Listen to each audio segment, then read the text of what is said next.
It's about time to learn about time.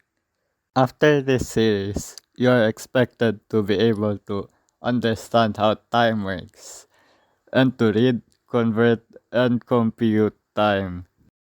Let's talk about time zones. Alright, why do we need time zones? We need time zones because the Earth is an oblate spheroid. It's almost a sphere. And as you can see, the sun is only pointing to one side of the Earth at a time. As you can see right here. This side is lit up, this side is not. So when I spin the Earth, the sun rises in different places at different times.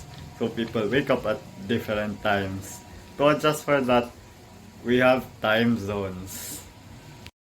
Time zones are marked with a number representing the distance or how far the time zone is from the coordinated universal time, or +0. To get an unknown time, you add some hours or subtract some times from the known time. So we do unknown minus known.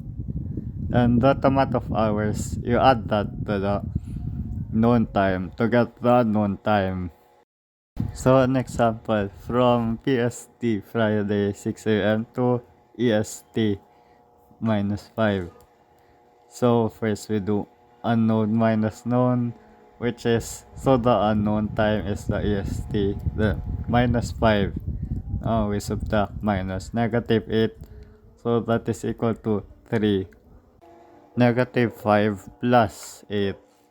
So we add 3 hours to known time. So that is 6 plus 3 equals 9. So it's 9 a.m. And there's no change in date. Now for another example, it's from -8 to +9. So we do unknown minus known. The unknown time is 9 and the known time zone is -8. So what we do is 9 minus -8, which is 9 plus 8 equals 17. So we add 17 hours to 9 p.m., which is 12 plus 5.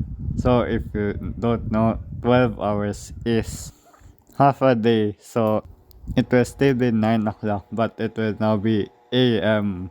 And since midnight has been passed, the day will increase from Wednesday to Thursday. So we still have 5 hours that we haven't added from 9 a.m. So 9 plus 5 is equal to 14, which is 12 plus 2. So it's 2 p.m. on Thursday. Now we have an unknown time zone. So this should be easier. So it's from a +8 time zone to a -8 time zone.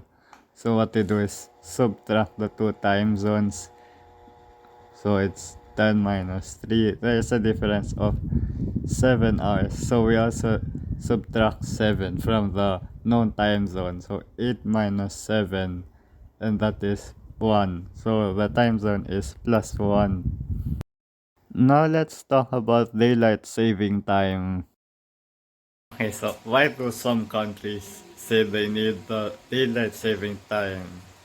So the reason for that is the Earth has seasons, and that's because the Earth is tilted.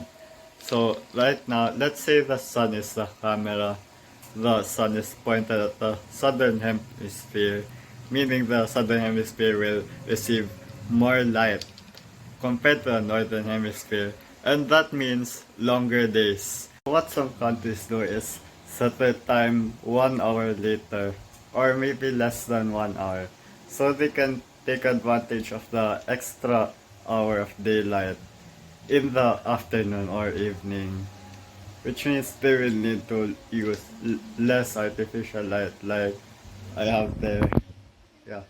During daylight saving time, the time zone advances +1 in the spring, then goes back in the autumn. So for example, if we have a time zone +6, in the spring it becomes +7, then it goes back to +6 later. And daylight saving time is really only applicable in countries where there are seasons. So it's not applicable for tropical countries. And if you don't notice daylight saving time at all, maybe it's not part of your government's policy or your device just handles it for you.